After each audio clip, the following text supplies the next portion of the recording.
Good evening everyone, welcome to my channel and it's me again, ang inyong chismosong kaalda vlogger.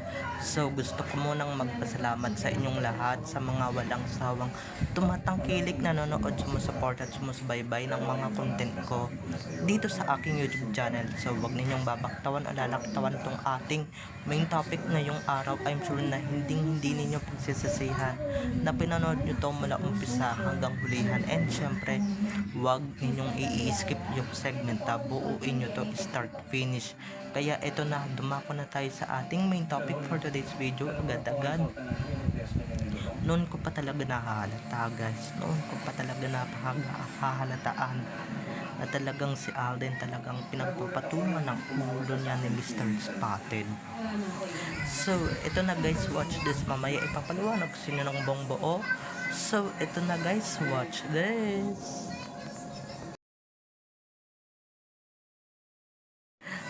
At kung nakita nyo na nga yung recaps, once again si Titi o sa mga admins. So eto na, dumako na tayo sa ating main topic for today's video agad-agad. Kung tanga kayo at wala kayong pag-iisip guys, kung hindi kayo marunong mag-isip kung sino ba talaga ang original na may-ari ng katawan na ito, or sino ba talaga ang may-ari ng napakakapal ng buhok or napakakapal na buhok, diba? Wala nang iba kundi si Alden guys. Noon ko pa talaga yan napapansin, noon ko pa napapansin na si Alden talaga yung pinagpapatungan nila ng ulo ni Mr. Spotted para magmukhang si Mr. Spotted talaga yung kasama ni Maine sa kahit saan man siya gumala or kahit saan man siya pumunta. Pero yun naman pala, si Alden din naman pala yung deep inside. Kasi guys, halatang halata hindi ganun yung buhok ni Mr. Spotted. At saka hello, maskuladong maskulado maskulado si Alden, or putok na putok ang muscles, diba? At saka may abs pa siya that time. Although may abs pa rin siya hanggang ngayon.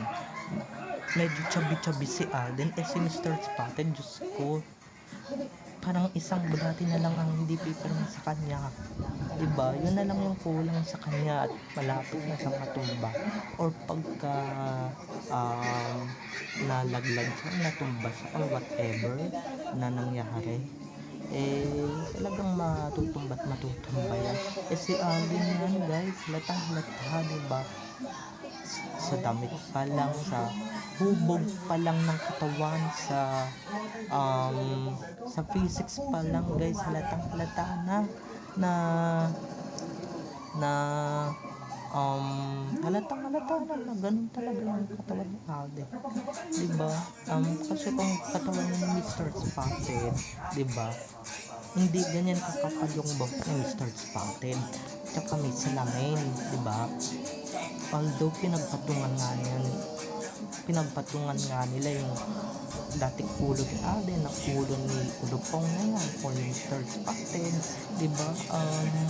At pinagpatungan nila ng bonggang-bongga para sa ganun bang mukha talagang si Mr. Spotted talaga yan. Pero kung syunga-syunga kayo or aangat-angat kayo, ay naku, diba?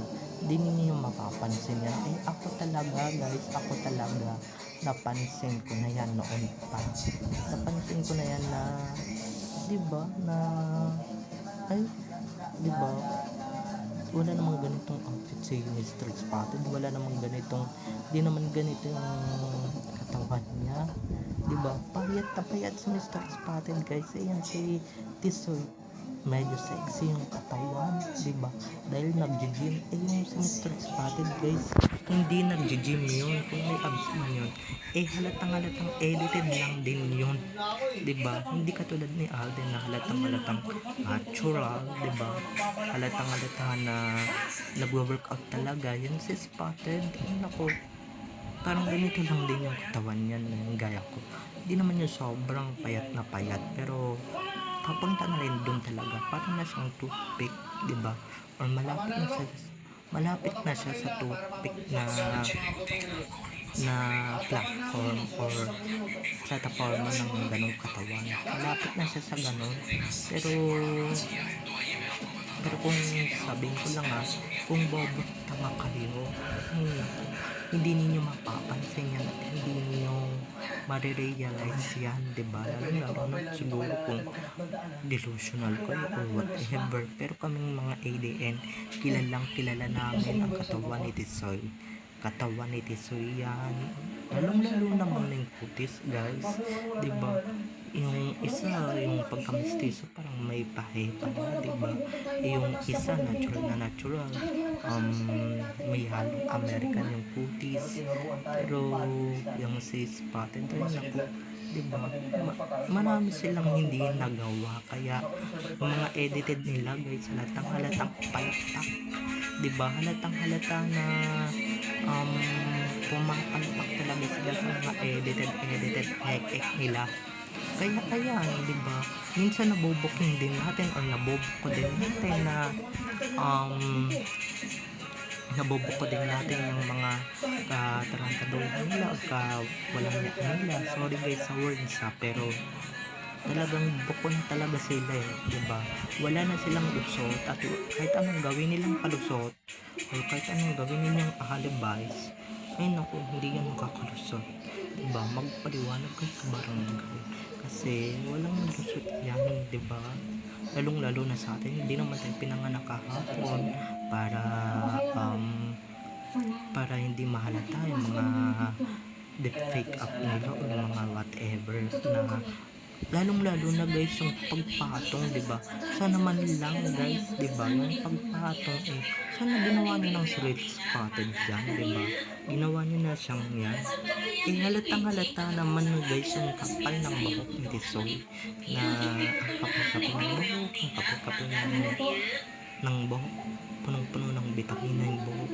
Kasi Spotted guys, malalagas na yung bahok, diba? Ito ay hindi ako nababas pero malalagas na talaga yung buhok ni Spotted anytime soon at anytime na gugustuhin whatever, diba? Dahil sa stress, sa pagod, sa politics, diba? Pero yun si Allen never nalagasan ng buhok yan, kaya yan, ay naku, talagang ito din na mahahalata din yan ng mga icons pagka manood dyan dito na kilala nila yung buhok ni Allen na talagang sobrang kapal, hindi sobrang nipis, diba? Eh, hindi iturang mapapanit na or whatsoever. Hindi yung, diba, hindi gaya ni Mr. Spotted na talagang mapapanit na talaga. Ito, ulitin ko lang ulit. Hindi naman yun yung kagaya ni Spotted na ganun nga mga ka-ADM mo, sinabi ko kanina na parang toothpick na siya sa sobrang niyang kapayatan or sa konting push na lang eh talagang ano na yan ang bonggang diba, mapiperman na or isang bulate na lang ang hindi naglalagay ng tundok dyan para sa ganun tumba na, diba? Wala eh, diba? Halatang-halata, sana man lang guys, diba? Baka mas kapaniwala, sana ginawa niyong panood ni Alden or ginawa niya talaga ni Mr. Spotted yung panood, yung payat, diba? Yung sobrang payat, sobrang slim, diba? Yung hindi nag-gym, pero halatang-halata sa pinagpatungan ninyo, talagang nag-gym yung pinagpatungan ninyo at nagpapalaki talaga ng katawan. At sobrang healthy na bahok na ang sarap sa bunutan, joke lang, sarap hilahin at ang sarap ang gigilan ng bahok. Pero yung bahok ni Spotted, ano nako, talagang sa sobrang stress eh mapapanot na talaga ng bonggang-bongga, I swear, diba? Tsaka hindi naman ganun nag-shoot sa Mr. Spotted, hindi naman ganun yung mga pa-outfit niya, yung mga padamit niya ng takon guys, hindi ganun yun, diba? Dahil yung mga damit nun eh halatang mga chipipay lang naman, diba? Kasi Alden yan ako, diba? Kitang kita niyo naman sa dibdib guys, dibdib pa lang na mabato-bato, Alden na yan, diba? Doon pa lang guys, doon pa lang, diba? Mahalata mo na kung wala kang isip, wala kang magandang sabihin, huwag na kayong magsalita pa ng bonggang-bongga kasi nga hindi naman acceptable yung mga palusot ninyo at yung mga pahik-hik ninyo, diba? Hindi naman na kayo makakalusot dahil halatang bukayo na kayo, diba? Dito pa lang na si Mr. Spotted na biglang lumago ang buhok, biglang pumorbe, biglang lumaki katawan. Ay talaga, diba? Alam naman natin na hindi nag-gym yung taong yan. Alam lang naman natin na nag-gym si Alden, diba? Si Alden lang ang kilala natin may ganyang physics or may mga ganyang katangian ng isang lalaki. Sobrang laki ng buhok, sobrang laki ng katawan, konti na lang papunta na sa Hogan. Tapos may dimple, diba? Hindi naman ganyan kalalim yung dimple na Spotted, diba? Diba? Tapos hindi naman fit hindi naman siya ang payat ng katawan ni Alden, kaya latang si Alden yan, guys. Huwag na po tanga-tanga dito, please lang, diba? Kaya gusto inilabas kasi nga baka mamaya unahan na naman tayo ng mga kampanya animalis dito sa social media at syempre palabasin nila sa Spotted talaga yan talaga, diba? Para sa'yo mas Spotted, diba? Alam naman namin yung body physics ni Alden or physical features ni Alden Richards at never na kayong maluloko na talagang or never ninyong magagawa ng kwento yan na si Spotted talaga yan kalayo, guys, diba? Kung mag-shoot si Mr. Spotted ang mga damit, diba madalas siyang nagsusombrero, dito sa picture wala siyang sombrero, natangata, diba? Si Alden hindi nagsakap yan ngayon na lang kasi nga tumatakbo siya and syempre nagmamarathon siya ng bonggang-bongga, pero this past few years hindi pa siya nakikita nagsusombrero kung nagkakap, diba? So dyan pa lang talaga latang-latang na talaga yung mga skin ng mga kampana umalas dito sa social media, diba? So wala kahit anong gawin skin ninyo, kahit anong gawin ninyo panluloko, halata na kayo, diba? Sana naman sa susunod, diba, yung pag-e-edit nyo, galing-galingan naman, siyempre, para hindi kayo mabuti o hindi kayo mabasa, diba? Pero sorry na lang kayo, matatalino kami, kaya kahit anong gawin nyo yung technique dyan, i-edit nyo or whatsoever, talagang mabubuka kayo, diba? Wala kayong lusot sa ADN, kami pa, diba?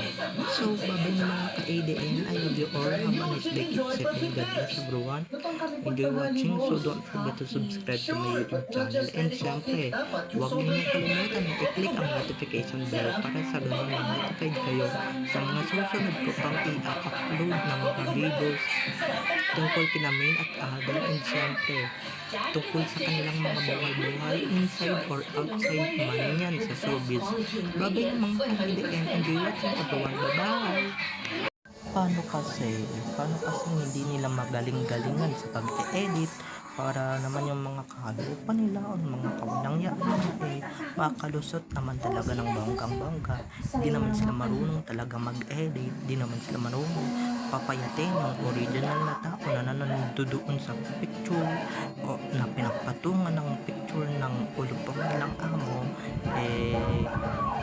diba? Hindi nila magawa-gawa yan. Sayang, guys, kulang pa kayo sa courage or sa kaalaman at sa knowledge na or kulang pa kayo sa kaalaman para mag-edit. Kung ako sa inyo manood kayo sa YouTube para sa ganun matuto naman kayo mag-edit, diba? Para hindi naman nakakahiya ng bonggang-bongga, diba? Kung yung mga dati diba? Kung yung mga dati palpak na nga dito, palpak na palpak, diba? Kung ako sa inyo, wag na kayo mag-edit kasi halatang halata naman, guys, yung pinagpapatungan ninyo si Alden yan, or it's either si Catherine man ang i-editin nyo na itatabi ninyo kay Alden. Mga picture namin yung ini-edit ninyo, di ba? So parehas lang kayo mga Catherine at Army na palpak mag-edit, di ba? Kung ako sa inyo mag-aral kayo ng bonggang-bongga para sa ganun hindi kayo mapahiya, di ba? So babay na mga ka-EDN, you all have a nice day, keep safe and God bless everyone. Bye bye.